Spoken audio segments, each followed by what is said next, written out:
Hello बच्चों, let's go through the question. देखिए question क्या कह रहा है। क्वेश्चन कह रहा है a wall has two layers A and B, each made of different materials.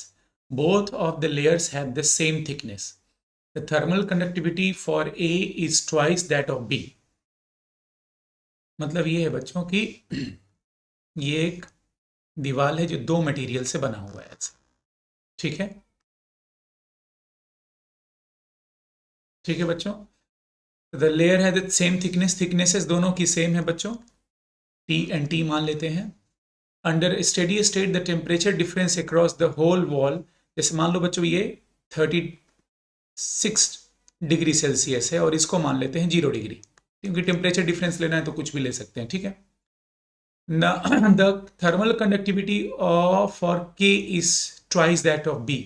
तो अगर मैं बी का थर्मल कंडक्टिविटी के मानता हूं तो ए का थर्मल कंडक्टिविटी 2K हो जाएगा।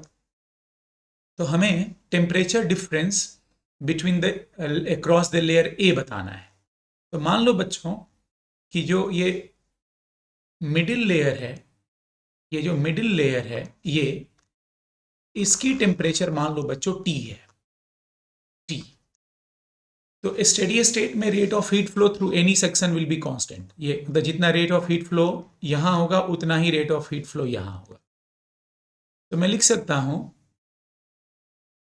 के A, that is rate of heat flow का फॉर्मूला होता है के A, that is 2K into area into temperature difference for A, that is 36 minus T upon thickness T must be equal to the rate of heat flow through B, that is Ka into T minus 0 upon T, thickness where T is the thickness। ये cancel हो गया बच्चों, इसको solve कर लेते हैं।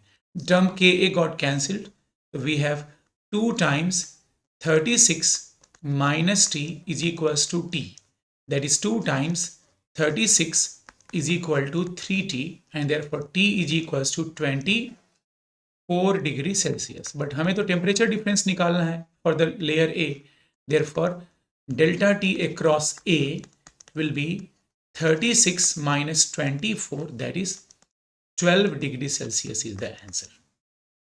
तो hope आप लोग समझ गए होंगे बच्चों, option 2 is correct. Thank you very much बच्चों।